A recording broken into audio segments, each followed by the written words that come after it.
It's a Tuesday edition here on Zero Block 30, and today we have 5 rounds in the magazine. Round number 1, Khan's got engaged recently, and I'd bet responsibly on the old Barstool Sports Book that unlike a lovely couple from New York, he's not going to try to sail the open seas until he joins ISIS. Round number 2, you'll never guess how many dicks a baby in Iraq has. Round 3. Round 3. I can't tell you what round 3 is, but let me just say this story has the most hubris I've ever seen in print ever. Round number 4. There are certain animals you cannot admit that you've been attacked by. A fella down under didn't abide by that rule. So now we're going to make fun of him for about 7 minutes. And finally, round number 5, update the safety brief, folks. Once again, some fellas down under. We're doing a little sex goofing, but things went awry when a machete got involved and they broke into the wrong damn house. I gotta say, you get show. We're about to have a good show, and we also have a machete in the mix. We have a guest host today, and his name is Sean Washington. He is a corpsman. We finally have a doc on the show. I'm excited to get some of his stories, and all of that is going to be brought to you by our good friends at 3Chi. 3Chi, if you've been listening to the show for a while, you know I'm a huge fan. 3Chi is an industry leader in Delta THC products. All products are formulated by a biochemist and made here in the United States with USA-grown hemp. 3Chi's Delta 8 is federally legal, and you can get it in Texas, even though weed is illegal still in all forms here in Texas. You can get the same high like I do in Texas every single night. It's fantastic. Go to 3chi.com, enter the promo code 0, and you are going to get 5% off your first order there. That's a great deal. As you were, the promo code is ZBT 2021. You're going to get 5% off. Make sure you go to 3chi.com, enter the promo code ZBT 2021, and you're going to get 5% off. Let's get started with the show. All right, so first up we have Sean. I'm so excited. Like, one of my favorite follows in Mil Twitter, because a lot of times in military Twitter, like whenever you're talking to folks, there is a lot of hive mind, a lot of just the same types of opinions over and over again. I like Sean because he's got a different perspective. Sean, welcome to the show, my friend. Oh, excited to be here. Thank you for having me. Enjoy shit posting for your delight. So tell us a little bit about your background and how you got into the Navy and when you joined and all that. Oh, yeah. So I joined the Navy for a couple of reasons, but the one that comes to mind today for some reason is the fact that back in 2003, I'm from Memphis, Tennessee. Mom and dad were Marines. I didn't really know what I was doing in high school. It was like this super short, scrawny kid that just only watched anime and a bunch of Charlie Sheen movies. And I watched a Charlie That's a combo. I watched a Charlie Sheen movie called Navy SEALs, and that became my favorite movie for a while. And for some reason, I just decided, one of the reasons why I was going to join the Navy, I was like, I'm just going to be a Navy SEAL. And this was right around the time the whole Accelerate Your Life promo ads were going. Mm-hmm. So those are actually good ads. I haven't thought about those ones in a while. Those are probably the Navy's version of us when we are slaying the lava dragon. Dude, Godsmack got me right into the recruiter station. All credit to Godsmack. But yeah, I joined senior year of high school, shipped out a year later to Corps School or to boot camp in Great Lakes. Hung out there for a year, went to boot camp or Corps School, same area. And then to my surprise, I had no idea. This is back in the day when the internet wasn't what it is today. But towards the end of Corps School, they're like, hey, we're going to send you to Field Medical Service School and you're going to be with the Marines. And I was like, man, no, not once did my recruiter mention this while he was admittedly probably trying to have sex with my mom, to be honest with you. What? Yeah, that's a whole nother story. But this dude, he probably could have. He looked like LL Cool J, to be honest with you. And that was oh man, did he lick his lips too?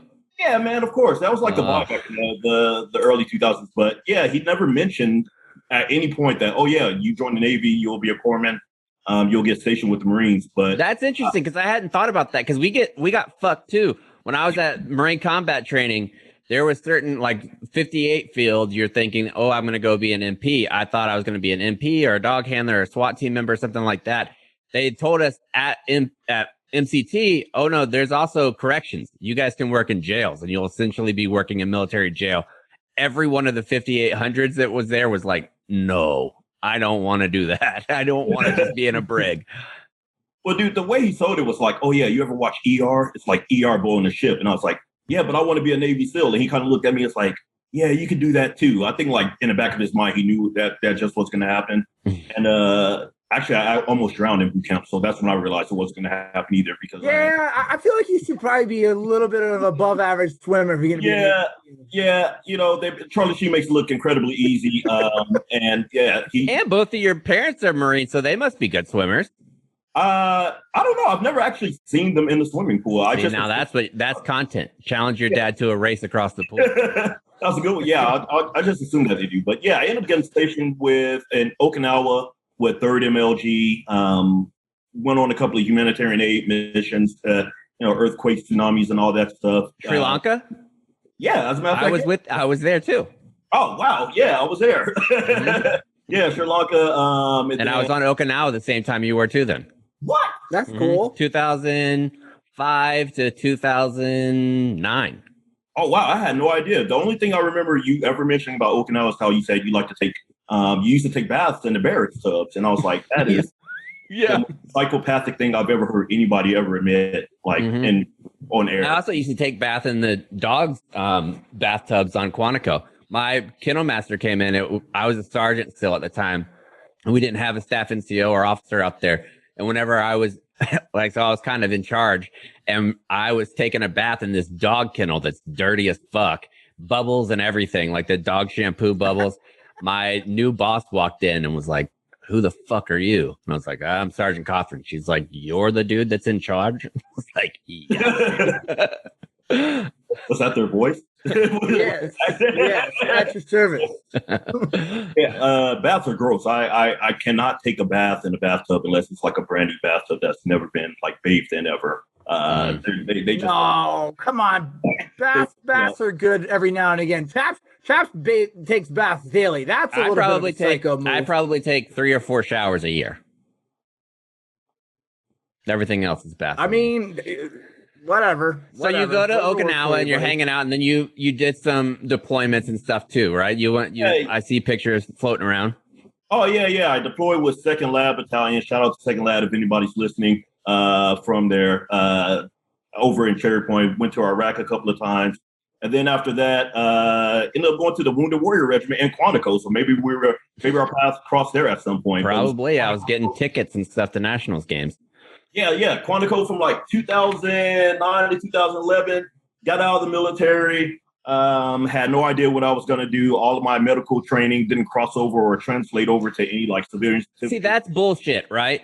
Like that automatic. How is that possible? I fucking hate that kind of stuff where it should be automatic. I always like Kinzinger or one of the congressmen that we've had on the show would write more legislation about that. Like if you have the ability to be a combat lifesaver, to be a medic, to do all kinds of shit, there should be at least some sort of civilian equivalency that you can let, like even if it's just paramedic school. It's like something like that. Yeah, I think it's gotten a lot better now, but like back then I remember going to Mary Washington, this university up the road, and I was like, what credits, like how much of my training is going to translate over? After like 7 years of being in the military, they came back and they're like, oh, we can give you credit for like PT. And I was like, well, I guess I don't want to go to gym class. So yeah, I guess I'll take what you can get. But I feel like for a handful of years, I just kind of tried on careers. It's kind of like Barbie. Back in the day, whenever you saw a Barbie commercial, she had like a new job every single commercial. Like she's a vet, the next day she's a firefighter. That's basically what I did. I just like tried on jobs to see what would fit. And while I was going to school simultaneously, ended up working at Apple for a handful of years as an account executive, helping small and medium-sized businesses and startups implement technology and all that stuff. And from there, I was like, oh yeah, sales isn't that bad of a gig. I actually enjoy it. And then from there, I got recruited by the CEO of Shift, which is a career change startup specifically for veterans and transitioning service members, to join their team as account executive. That was back in 2019, so it was almost in the 2-year mark, but started off as an account executive, moved over to the sort of customer success manager side of house, just working more intimately with veterans and trying to figure out, okay, like, what do you want to do? How can we get you there? And now I'm the program manager running career accelerators. specifically for sales and customer focused career paths. So, and that's exactly what Sean just said, not also because he's funny, but that's the reason why I wanted him on the show, because he's a great resource. I see him helping people on Twitter. So if you are getting out, I'm sure Shift, that's exactly what they're starting up to do. Make sure that you're hitting them up as well, because they do a great job. Sean, if you don't mind, we're going to hop into the old subjects of the day. First up, we've got round number 1. A newlywed husband and his wife who expressed interest in fighting for the old Islamic State group were arrested Thursday at a port near New York City as they attempted to board a cargo ship that undercover law enforcement said would take them to Yemen. First up, I saw the original headline does not say cargo ship. It says they're attempting to sail. One, you can't put sail if it's a cargo ship. I think sail, I think it's the President's Cup. Yes. Or I think of maybe like Truman trying to escape from the Truman Show, trying to escape his life.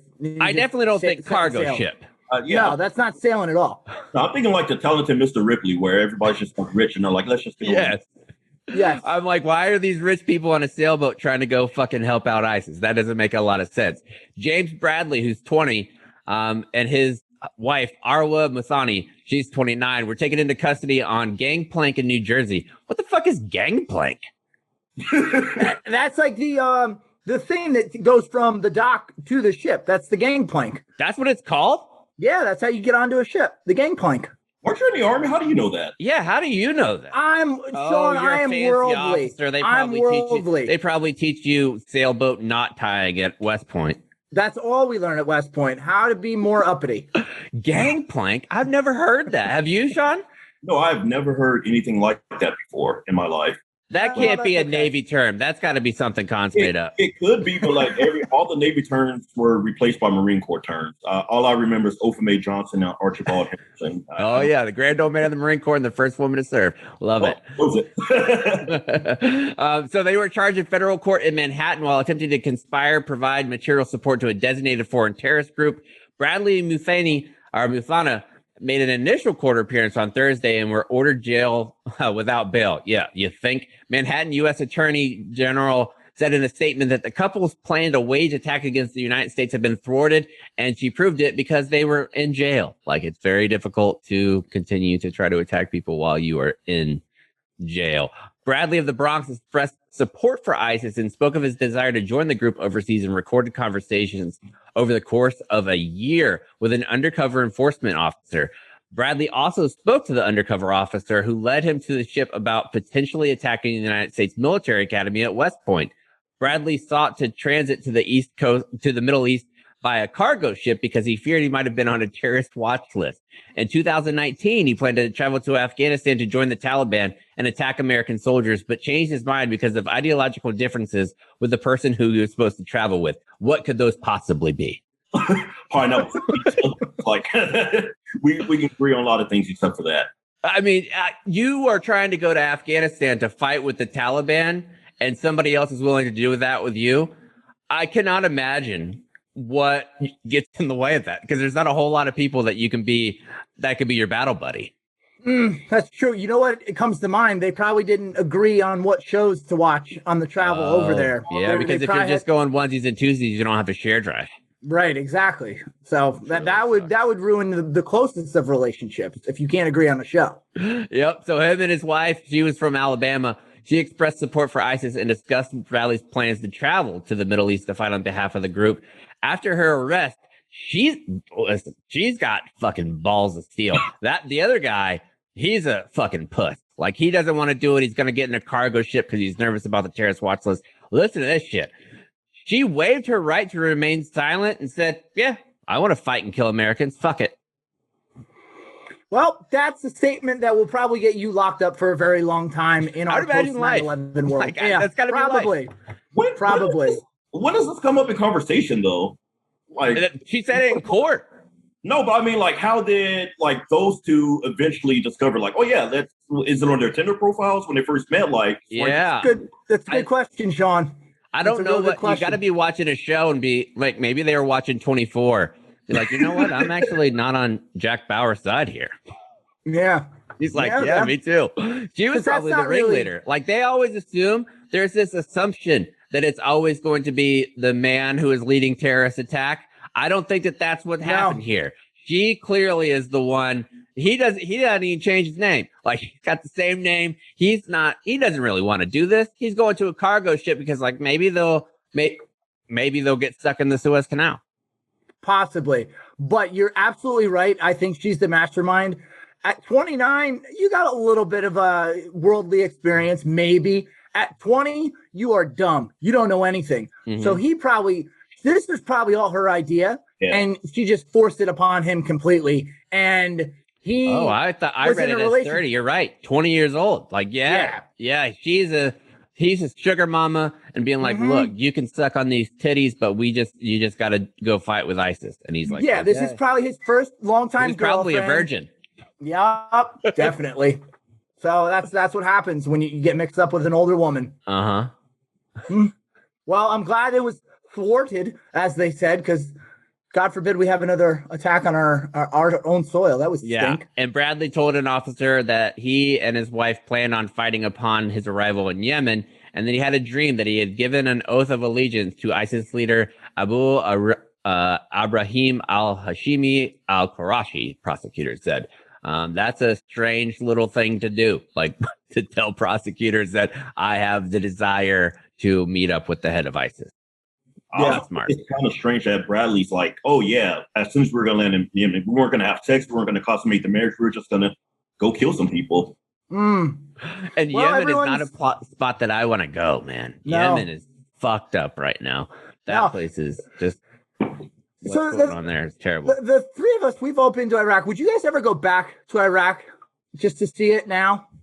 I thought about it when I interviewed Rocky Blyer, because he talked about his story where he went back to Vietnam, was standing in the same field that he was wounded in, and like how overcome he was. Also, Kyle Carpenter did that too. Kyle got to go back to his spot in Marja where he was injured. I think I would, because I would like to see it. It's beautiful. Like, I didn't even take in the sights. There's certain spots in Iraq that are legitimately beautiful. I think I would like to go. Yeah. Sean? I think I might want to go back just to see like the then and now sort of deal. My first deployment, we were stationed on Al-Assad, and Al-Assad has been hit with a couple of rocket attacks, like very visible incident. So it's kind of like, I don't know. Best apple turnovers in the game, though. Yeah, it's not my home, but it's like, oh man, Al-Assad, man. Like I put in some time there, so I don't know. It's kind of weird. I think it would be strange. It's like when you go back now, because I'm from Pensacola and I haven't lived there forever. I went back probably around 6 or 7 years ago, maybe not even that long ago, and went by the area where I went to high school, which I hadn't gone to since I went in high school. And you look around and everything is so different. I would imagine that's what it would be like where I was too. I mean, because in your mind, you think everything is going to just stay stagnant the way that it is, but they progress along as well too. That's 12 years later for them. Yeah, it wouldn't be that they're just stuck in a time warp by themselves just because we left, that they didn't continue living their lives. So I would be interested to see what it all looks like now in certain parts, for sure. Me too. And there's another part of Iraq that we're going to talk about in round number 2, because the baby has made history. He is the first person to be documented as being born with 3 penises. Wild. 3. Did you know that it's fairly common to have 2? Yeah, I actually did not know that was a common thing. Did you know it was common? Yeah. I've taken that trip. There was a dude who had 2 dicks who was pretty popular, like back in the mid 2000s, and I was like, man, how many of these dicks exist? And there's a bunch of them actually. There is. I think wasn't that dude a porn star that had the 2 dicks? Yeah, he ended up being a porn star. Yeah. I think you have to. That's your like plight in life. You're a grown person with 2 penises. You gotta get in porn instantly. That's what you have to do. There's no other option. No. So a study says that between 1 out of every 5 and 6 million live births has 2 penises. However, the 3-month-old baby has 3. Despite this, only one can be called true penis, since the other do not possess a urethra and cannot function. I didn't know that. Can they can't function at all? Like they can't, no erections or anything? Like I don't think they're just like, if that's the case, you got to lop those things off. Like if you, Well, you keep reading here. Okay, I'll keep reading the story. Having more than one penis isn't new. The 2 supernumerary penises were surgically removed.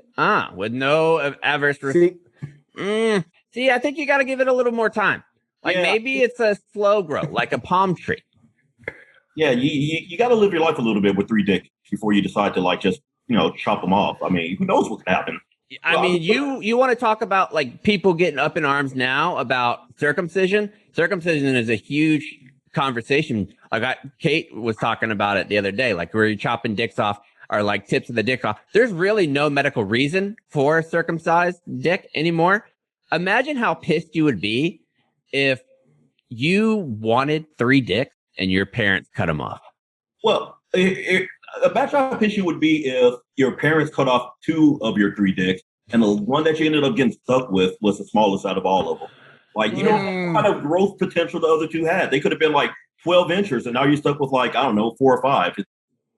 But what you said about you can't get erect if you have all 3 of them, like all 3 of them can't erect, you'd be sending big time mixed signals. Say you're with somebody, you just met them at the bar, you bring them back, you have whiskey dick and 2 of your dicks, and one of your dicks is good. They don't know what to expect. Yeah. I just think about how troubling this would be that first time he gets to high school and he's in the locker room after football practice or soccer practice, maybe because it's Iraq and he's got to get out of the shower and all his buddies are going to see what he's working with there. That's got to be tough if you have 3 penises. But I don't know, maybe it goes the other way where everyone's kind of transfixed by it and they're interested and you get all the attention from everybody in school because you have something that not everyone has. The last line of this article really made me think about what would happen because they said that the first known documented case of having 2 dicks was in 1609. 1609 is when they still thought that you could have like ghosts in your blood, like where they had to like drain your blood and shit. Imagine what the people of 1609 thought of the 2 dick kid. Oh, they probably killed him. Yeah, they probably thought he was a witch. Or sent him to like some asylum or something. Yeah, I'm interested, Sean, like how much did medicine and what you learned change while you were still in the service? Because I feel like, yes, obviously medicine has changed from 1609 until 2021. That's a huge gap there. But is medicine that rapid that it can change in a 5 to 10 year period? I feel like maybe not necessarily medicine itself, but I remember like there was like technology that changed. So I remember when QuickClot first came around, we're like, oh shit, this shit is like witchcraft. And the whole like needle thing where you inject somebody with an IV and then you can pull the syringe out and then like the safeguard cap flips over it. Like stuff like that was like mind blowing, but nothing really changes when it's mostly trauma medicine, at least like in that sort of time span from my experience. But yeah, I think it was mostly technology based. QuickClot is essentially kitty litter for your blood. Like that's all it is. Like, so if you're listening and you don't know what it is, we used to do this training. I think they've stopped it now, where they would legitimately go places for trauma, like you would do trauma stops, and they would take a shotgun to a pig and you had to stop the bleeding. I went to that school. Yeah, it's intense. the doctor who ran it, he is I think he was arrested for something recently, or maybe a few years back, but they don't run the school anymore. It was operational emergency medicine, and it was right in North Carolina. And yeah, we went to this dude's house, and that was like one of the final weeks where you had to pick your pig, and they just did all sorts of crazy shit to it. And you had to keep it alive. And it seems like now saying it makes sense. Like to you, there's 2 kind of, well, I will say this. I don't really love the idea of testing on animals. However, I think if you're going to really learn how to grab an artery from a blown out leg, I would much rather it be a pig than a person. Like, no, that's true. And you have to feel it. Like they're in that pig squealing, going nuts. it gives you kind of what the person would be going through. I will say they try to keep them as sedated as possible, almost to a point where there are a couple of pigs that actually died from overdoses because they were like trying to keep them as like out of it as they possibly could. Yeah, I cannot imagine PETA is too thrilled with this training, but there are certain things I think you really need to just do them to full. Like, you could read about this procedure until you're blue in the face, but until you actually do it, I think there's a big gap between practice and just reading about it. So I don't know. It's tough because I think I would have a hard time just taking a shotgun to a pig. I know. Not even I could do it if I was going to eat it. Like, I have no problem killing an animal to eat it. But just to train. That seems cruel. Yeah, that was not even the worst thing they did to those pigs, actually. That was like how the event started off. The event started off, you're laying on the ground, you're facing away from your pig, and then you just hear them blasting the pigs in the background. And then then you got to get up, turn around, sprint to your pig, start doing your thing on them, and then, like I said, you had to keep them alive for like 24 hours straight. And while you're trying to keep them alive, the instructors would just walk around and be like, "Oh yeah, I like what you're doing there," and like pull out like a K-bar or something, like, and like stab them in the lungs. Like, "Oh yeah, put in a chest tube here. They have a hemothorax." So it was pretty. Those people got to be legit psychopaths. Yeah, to do that. Cool down though. I think they shut it down. And thank like, God, man. It legitimately sounds like Hostel. Like you're in fucking Prague doing shit. Like where you could go to different rooms and in this room we have pigs. Mm-hmm. Oh gosh, that's terrible. There's got to be a better way to learn this sort of thing. Yeah, because people like to eat pork, like people like to get into a little bit of pork action. However, there's better ways to get your nutrition, and one of those is with Trifecta Nutrition, which is wonderful. If you haven't had it yet, you need to get it because you're going to get 40% off if you do it today with our promo codes, which are going to be, let me pull it up. If you can't tell, I'm searching for my shit. Here we are. Trifecta is the best meal prep on earth, and all of our meals are planned and created by chefs and nutritionists to help people get into the best shape of their life. Trifecta makes meal prep not suck, and all of our meals are backed by nutrition science and taste great, making it easy to get back in shape and eating healthy. You don't have to suffer to eat healthy. It's convenient. You can warm it up in the microwave, the stove, essentially anything. Even Kate did it in an air fryer at one point, which I don't know about rice in an air fryer, but whatever. No wasted time cooking or cleaning. Just get healthy and heat it up. Meal prep for athletes. If you're at work or wherever and you don't have time to go get a good meal, throw a couple of those in your little bag and you'll be good to go. Trifecta also has an app that helps you track your meal and fitness and a community of customers to help support your progress. Go to trifectanutrition.com/0 for 40% off. Again, that's trifectanutrition.com/0. You're going to get 40% off there. Round number 3, right? 3. Yeah, round number 3. I'm Ron Burgundy. All right, round number 3. Scientists around the world have declared no further research is required in this field of astronomy, saying that everything about space is sufficiently understood.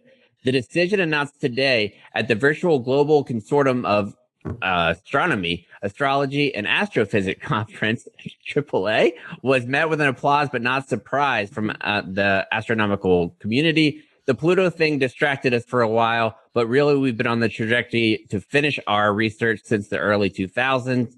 We figured it out at this point. There might be a few more black holes that we can discover, but everything else is pretty much mapped out. Pretty incredible. I mean, You sure about that? No, it was an April Fool's joke, but it was one of those April Fool's jokes that if you don't see, first of all, I got on April Fool's and it was painful. What happened?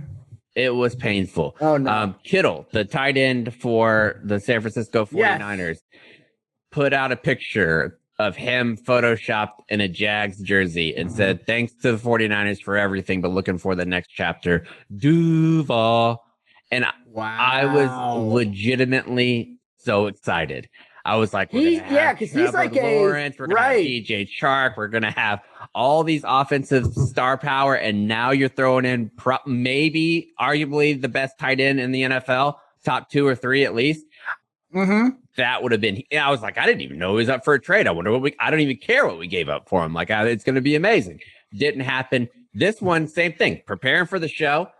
April 1st, they need to have any article that's posted on April 1st should automatically on April 2nd become in bold or italic. Yeah. Yeah, like an update, like April Fool's. Mm-hmm. Yeah, I'm not gonna lie to you. The Teletubbies got me when they tweeted out that they were releasing their own cryptocurrency, and I was like, oh fuck. Oh yeah, I haven't thought about the Teletubbies in a while. Do you remember when Jerry Falwell was super pissed at the Teletubbies? No. Yes, Jerry Falwell, the dude who started Liberty University, was so against the Teletubbies because they didn't say that Tinky Winky wasn't gay. Like there was lots of rumors about Tinky Winky, and they wouldn't confirm. Yeah, yeah. I don't know. I just think April Fool's Day should just be a day that everybody takes a break from the internet because everyone's got an April Fool's joke. They all kind of stink, or they hurt people's feelings, like you chaps, where you got your hopes very high up because Kittle going to the Jags would have been a game changer. Mm-hmm. And then you were just have your hopes crushed the next day when you find out it's just a bunch of phony baloney. So I just think all the big corporations that do the jokes, I'm over Michael Strahan's was good though. Yeah, I mean that was dude. He looked fucking sexy with his gap on. He looked good. Did you see him, Sean? Dude, when he doesn't, he looked like a legit model. When he got rid of the gap in his teeth, I was like, oh my, because you know, a smile is like half of his face. When he had perfect teeth in that smile, he needs to go back. Like, I know it was for a goof, but you got to look at yourself and be like, yeah, but Strahan at this point, that's just part of his persona. I get that with dudes like Anthony Davis too. Like, doesn't want to get rid of the unibrow because it's like part of who he is and like part of it. I wouldn't do that. If you give me money like that, buddy, I'm getting everything fixed. I'm gonna have the best tits. I'm gonna have such a nice ass. It's gonna be incredible. Imagine if like Michael Jordan just showed up one day with a full head of hair. Brian Urlacher. We practically saw that with LeBron James. I don't know if anybody remembers that. Dude was straight up balding, and now he has like a full head of hair. He's a Space Jam 2. Like, what exactly did he have done to resuscitate his hairline? I mean, our boss, Dave, did the same thing. Like, his hair sucked, and he went and got a hair replacement, and now he's got beautiful locks at 45 years old. How does that work? I think they go, I actually love watching those medical TikToks and everything. They actually take hair from other people. They find like somebody that's close to your blood type, and they poke it in almost like, have you ever seen them making like shag carpet, you know, where they take like needles and it just goes over and over and over again? They do the same thing in lines. They put hair into your head like it's fucking legit corn, like it's rows of corn, but it's hair. And you can also do it to your beard. Like if you have a shitty beard, you can go in and get them to do that, and where you have a luscious beard. Like, is the hair coming from a person who's alive or a dead person? Like, I don't want to walk around with like dead man's hair. I thought they just took it from other parts of the own person's head. No, because it's different. Well, think about it. I actually saw something about this too. I'm so glad you said that. This was the fucking most insane. So this woman, she got into like, she was riding on her bike whenever she was little, and you know, kids are stupid, so they'll be out on a bike wearing like flip-flops or something like that. Well, she was going really fast, tore all the skin off of her foot. Like, just, it was apparently a brutal injury. They had to take hair from, they took our skin to graft it, the same type of skin. Some was from her armpit and some was for her butt. Well, from her butt, and then they put it on her foot, and she showed the video. She has armpit hair growing out of her foot. Because the skin didn't change. That's actually kind of like a cool party trick. Yeah, that's like a cool party trick. Because I was like, where is this going? And she flashed down. I was like, holy shit. Oh, no, I might want my That's weird. Now, here's the question. Does her foot now smell like her armpit? It's a fair question to ask. So that's that. Round number 4. A man has been whipped by what is described as the angriest octopus while swimming in the holiday at the Western Australian beach. In a video that has gone viral, the octopus can be seen in shallow waters lashing out at geologist Lance Carlson. The creature came back again and struck him on the arm before whipping him. The tentacles left red welts on his skin, which Mr. Carlson said only eased after he poured Coca-Cola on them. The former lifeguard told the Australian news outlet that he preferred treatment for sea animals' things is vinegar, but he didn't have any at that time. However, if he knew anything acidic might help, he decided to try cola. Turns out it worked. Mr. Carlson said he was about to take a dip near the resort where his family was staying, and then he saw a tail of a stingray striking a seagull, and he discovered it was actually an octopus. I didn't know that they struck. Did you? Yeah. Yeah. Well, conveniently enough for me, I watched on the plane ride down to North Carolina the Octopus Teacher, that documentary on Netflix. I heard that was a tearjerker. Bro, twist ending. You don't want to be watching that if you're susceptible for crying. It's a little bit of a sad ending. I will say that. But I had no idea so many of these things about octopuses. And yes, they do lash out, and some of them, I guess, are pretty angry. Have you heard the theory that they're actually aliens? have you read that article before? Yeah. Oh yeah, I think if anything was aliens, it's the deep sea creatures. Those things are scary looking, like the ones that can glow in the dark and shit. Absolutely, and I've long said I still think there's stuff that we haven't discovered yet because we don't have the technology to get to the deepest parts of the ocean. Oh, more people have been on the moon than have been into the deepest part of the ocean. That's crazy. That's something that people don't talk enough about. That we it really is not nuts. Had a lot of people because there's been like 30 people on the moon. Back down there. There's been like 30 people on the moon, and like only six people have gone down to the deepest part. That's nuts. 30 feels like a lot. Is it 30 people? I thought it was more like 24. 24. That was how many people have been oddly specific. How many people have been on the moon since the beginning of time? I think we just said since the 1960s. How many people have actually landed on the moon? 12. That was way off. See, yeah. Well, yeah, 30 seemed like, that's a little too, that's a little I'm making it sound like it's an everyday thing. Someone just pops on the moon, just hangs out, and just throws out their beach chair and chill. Do you think, you know what, we really need to get Buzz Aldrin on the show, because I want to know if there's a moon club, if they get together once a year and they have a big moon party and they talk about how great they are. Like the Dolphins? Yes, like the 72 Dolphins. And they get together every year. Yeah, I would. I was gonna. Yeah, I would too. Like, what do you get afforded? And this is all stuff we could clearly look up on the internet. But what do you think are the biggest perks of having been somebody who walked on the moon? Speaking fees. You get to tell everyone who walked on the moon. Yeah. I mean, you would never cool, like I talk about like we talk about military life all the time.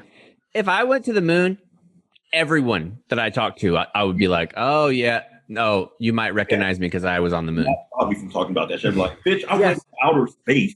Like, that's the ultimate. Yeah.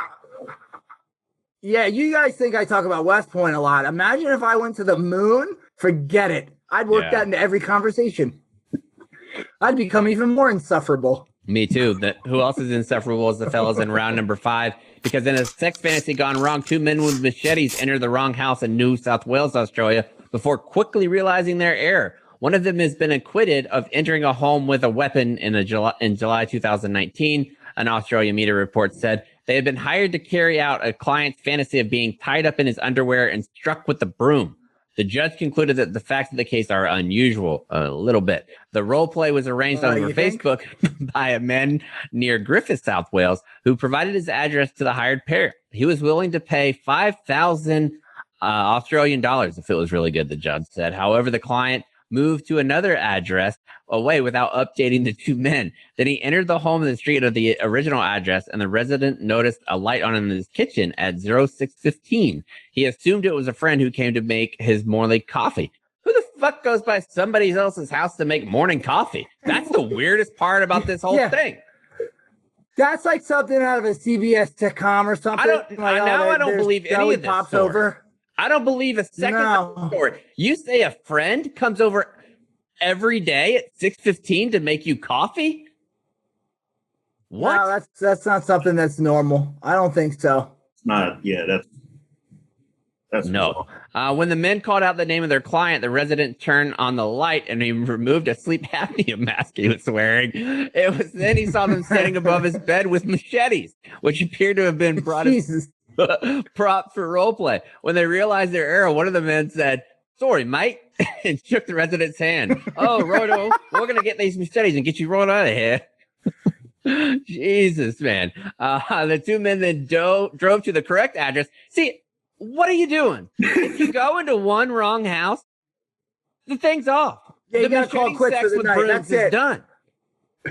Yeah, sorry. Sorry, we went to the wrong house. This is a one shot, one kill type of operation. So I'm sorry. We'll have to postpone. Maybe we'll try it again another time. I'm kind of confused. Like, why did they have the toy machetes when the guy was like, "Oh yeah, I want you to beat me with like a broom"? I feel like that's a situation you got to bring a real machete. Like if you're breaking and entering in your fantasy, it really, because if you have like a cops and robbers fantasies, there's plenty of those on the old YouPorn. Like if you have that kind of fantasy, you don't want to see a fucking Nerf gun that has like Fortnite and shit written on the side. You want a real gun. You want somebody to bring in an actual Colt 45. That's a good point. Yeah, because the whole time you'd be thinking like, it's not even real. This is really not getting me going because I'm not scared at all. He's not going to kill me with this plastic machete. What a loser. That was a waste of $5,000. You're sitting there about to have sex and you're like, sorry, you guys brought fake machetes. Now I can't even come. For $5,000, I'd probably make a cameo appearance at somebody's house too. I mean, $5,000 in a night. It's $2,500 a piece. That's still good. That's real good money. That's OnlyFans money. Yeah. Oh, you see, Cash Me Outside girl got fucking $1 million. That's ridiculous. In 6 hours. In like 6 hours. 6 hours. I wonder what she's up to now. You know what? I don't know, but here's what I'll say. I was saying to somebody in the office the other day. You know, I've lived my life, always tried to do the right thing, take the right path in life, work hard, get to a point where I can earn a nice living. And now this trailer park idiot does one appearance on Dr. Phil and can make $1 million in 6 hours. The world doesn't make sense sometimes. Well, she's also been grinding on social media. She has a shit ton of followers and does rap and does all kinds of stuff. But still, $1 million. I mean, if I could make $1 million doing that, I would do it in a heartbeat. I also don't understand the OnlyFans thing. How horny are you where you're subscribing? Like there's endless porn for free. Endless. Free. Yeah. Yeah, I don't know. I think a lot of it is, I think there are people on it, or a lot of amateur people, but also there's a lot of people that aren't putting out content anywhere else. So I guess they just really like that person. OnlyFans guy in cons. I had no idea. Sorry about that. No, yeah. All right. So when they realized their error, they said, "Sorry, mate." And the two men drove to the correct address, where the client noticed one man had a great big knife in his trousers and asked him to leave the weapons in the car. The client then cooked bacon, eggs, noodles, and a short time later, the police arrived at the property, found the machetes in the car, and arrested the hired pair. The judge ruled that the evidence did not suggest the men's actions were intentional. They carried the machetes either as a prop or something to use in the fantasy, he said. But the fantasy was unscripted and there was discretion on how it should be carried out. A lawyer for Terrence Leroy, one of the accused, said it was a commercial agreement to tie up and stroke a semi-naked man in his underpants with a broom. Entry was not intent to intimidate. I mean... Oh, hey. I understand fantasies and may 1,000 blossoms bloom as far as I'm concerned. If I'm going to pay $5,000, I'm getting a hell of a lot more than a tickle with a broomstick while I'm tied up. Yeah, I mean, guess so. Like clean the house while you're there, maybe. I don't know. $5,000. I mean, you're doing you better do some fucking crazy shit. $5,000. You better make me a nice meal. Yeah, it's got to be something I don't even know if I could talk about in mixed company. That's what I'll say. I'm really curious about There you go. That's that was posted and how can I access it to see if there's anybody local who would do the same thing. Because, like I said, 5,000, that's an easy day right there. Oh, guaranteed. I mean, there's pervs everywhere, man. Like if I was a lady, I'd be selling my panties like you wouldn't believe. Man, if I was a hot lady, I'd be on every single like OnlyFans type platform out there. I would. Yeah, it really just comes down to, people, are you willing to just not be embarrassed and not disrespect your family, and you don't care about any of that because money matters more than anything else. So yeah, but I just don't know. Whatever. Like, there's so many people out there now that I don't think that there is definitely those values in a lot of spots still. However, I think most families would be very understanding if you're like, look, I was struggling to find work. I was doing this and that. Now I'm making $80,000 a month because I'm showing the inside of my vagina. I think everybody's like, that's good. I mean, you're getting paid to do something that you're going to do anyway, regardless. Like, you're just going to beat your meat. Like, why not make a couple of grand off of it a month? Yeah, I mean, it's a significant. A lot of these people make a significant amount of money. So, do you think that good for them. Like a normal job where they look at what's going on and they're like, oh, fuck, man, I'm about to have to go come. Damn work. I got work, man. This story though. So this story reminds me of something that happened a few weeks ago. Alex and I, though this is not OnlyFans related, so hold on. But Alex and I we were laying in bed, and our bedroom door was slightly propped, and maybe the air conditioner, something went on where the door closes itself, but it sounded like someone came into our apartment through our front door. Oh, did you have I wish a motherfucker would moment? Dude, she did. Oh my God, love it. Yeah, she sleeps on the side closer to the door. Dude, before I could even say a word or do anything, she popped up like she was ready to go find out who was in our apartment. And I was like, Alex, get away from that door. You're not going out there. Go get in the closet. And then I went out and checked on everything. But without hesitating, she popped out of bed and was ready to go attack. And then I was talking to her afterwards. I was like, what if there really was somebody in there with a weapon or a gun? And I swear to God, she says, well, I would just run at them and then they wouldn't know what to do. I love that. We march to the sounds of the guns. I love that. Yeah, I was very proud of her. So that's good. Awesome. Yeah. Anyway, so don't break into my house with a machete. That's all I have to say. Alex sounds like the Winter Soldier. Like, what? Did she get activated while she was sleeping? Yeah, she's not one that you want to fuck around with. That's for sure. No, definitely not. She will put cons in its place big time. Very, very quickly. Keeps them in line. All right, let's move on to save rounds and alibis. I'll start. I just want to mention it because we've talked about it so much, and it's getting to the point now. Well, it's not even getting to the point now. It is at the point, and it's continuing to be at the point where the sexual assault thing that's going on in the military is just outrageous, man. Like this news story that came out that a student, she was in student status, sexually assaulted by her cadre. Man, I hope they throw the book at these dudes if that's really what happened. If all these reports are true about what she's saying, there's just got to be some type of cleaning house that has to happen. And I don't really know what you do. It shouldn't be like, what is leadership really going to do in saying you should not sexually assault your fellow soldier? Like, why do you have to have those conversations all the time? Yeah, no, that's crazy. It's that has to be said out loud and not just understood as a tenet of living in a society is crazy. And you're absolutely right that it's ridiculous at this point that we are still having these problems in the military.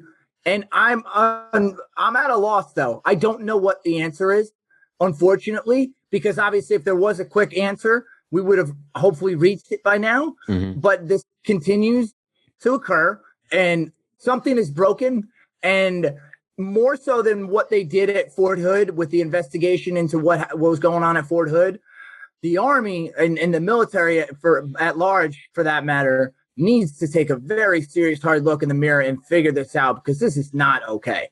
And it's crazy. Like, that's not a crazy thing for me to say. Like, this is not okay. Like, yeah, duh, no kidding, it's not okay. But why do we see it continue to happen?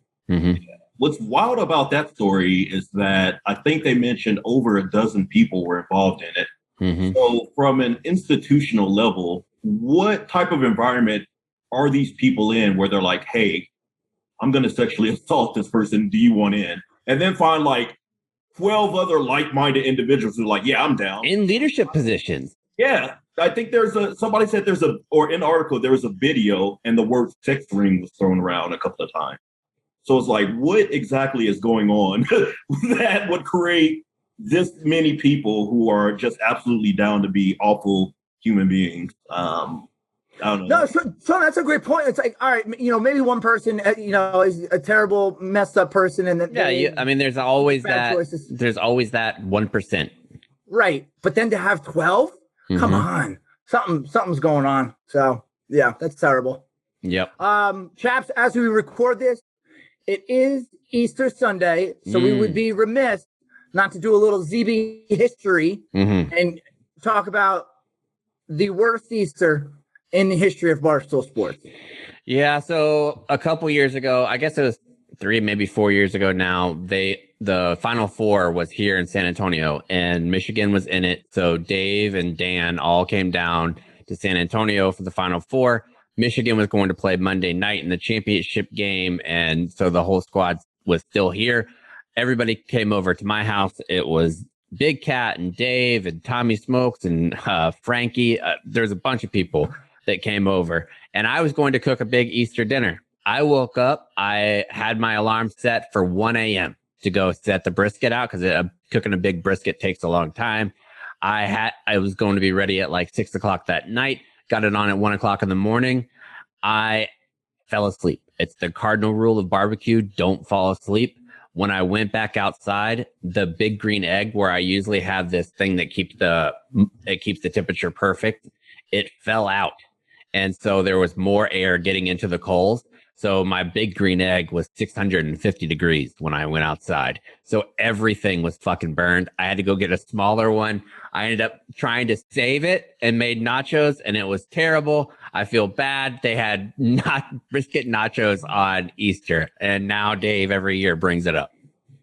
And the best part was they were all sitting around thinking, Sean, oh, this is like a nice little warm up, and then waiting on dinner. Then there was no dinner. Unfortunate. Unfortunate. And it's Texas, so there's not a whole lot of shit that was open on fucking Easter Sunday anyways. So. And I'm surprised you weren't executed in Texas for that grave error with barbecue. I know they take barbecue pretty serious down there. For especially brisket. All right, what about you, Cons? We'll go Sean. Sean, what do you got? Let's talk about Mill Twitter for a second. Okay. Well, I guess 2 questions. Number 1, why is everyone on Mill Twitter mean? And then number 2, how do people on Mill Twitter know each other personally when I feel like 90% of Mill Twitter, nobody has a profile picture of themselves. Nobody's using their real names. And yet when they insult each other, they're like, oh yeah, well, that's why you failed your PFT. I'm like, how do you guys even know each other's PFT scores? Yeah, I know this answer. There's huge DM group chat from all these people. And sometimes they'll have 30, 40 folks in it just constantly going. Let me just say, being in a 30 or 40 person group chat is my literal idea of hell. There's no shot I would want to do that. No, not at all. Not at all. Because it's just always going. And I think to answer your question about being mean, being a curmudgeon is a personality trait in the military.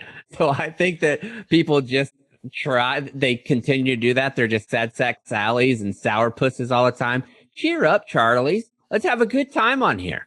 Let a lady have a pony. Why not? Yeah, and the things that people get so pissed about, that one fella, I forget who it was, but talking about all these different standards that were going to go away because women are in ponytails. It's like, dude, they're fucking ponytails. Like, what are we doing? You're upset about ponytails? Yeah. Ponytails. Uh-huh. All right. Sean, I love that also. I was going to say quickly, Sean, I do like that you just hit everybody right in the face with your Twitter handle. You're just like, hey, this is who I am. Mm-hmm. This is great. Mm-hmm. Yeah, man, you got to let people know. It's weird because like every now and then you'll just, especially on social media, people don't really know you personally. So they just assume one thing about you, and then they're just like, oh, yeah, I can say this ridiculous thing to him, and he'll co-sign it. So I'm just like, nah, let me tell you exactly who I am. So that I don't need any like racist, homophobic, transphobic humor directed my way. I'm not like in that crowd. So I like that. So if you want to follow Sean on Twitter, he is at Gay Black Vet is his handle, and very funny guy on there. Make sure you check him out. Cons, what do you got? Safe rounds. Yeah, quickly. Friday night, just grabbed a few drinks with some folks, and was just walking around New York City, and the weather was nice, and just being able to walk around New York City and then go to a few different bars, it kind of made it feel like things are getting back to normal. So that was a positive. And then also, I'm down here in North Carolina for the Barstool Classic. Check out the Barstool Classic. All the content they put out is fantastic. If you're not playing in it this year, be sure to keep an eye on it for next year. They keep growing and getting bigger, playing some unbelievable courses. So I'm just excited to be here and very grateful for the Foreplay guys having me down. So I'm happy as a clam. But it was weird to not do anything really Easter related on Easter. But yeah, I have one more thing I need to mention. I threw a surprise party for my wife that she had no idea about. No. When? We did it on Friday. So we got all of her friends that were in the area because she just got her doctoral degree, and we got a big surprise party. We had an outside restaurant, got like wine and nice food, like all this shrimp and steak and all kinds of stuff. It was incredible, and she had no idea. What was the ruse you used to get her wherever you were going? Oh, I just told her it was easy because she's not, what am I going to say? Like, oh, I have a work dinner. Can you come in a company? Like, it's going to be like, what the fuck am I? No, like, that's not going to happen. And where am I going dressed up? Like, I don't dress up for anything.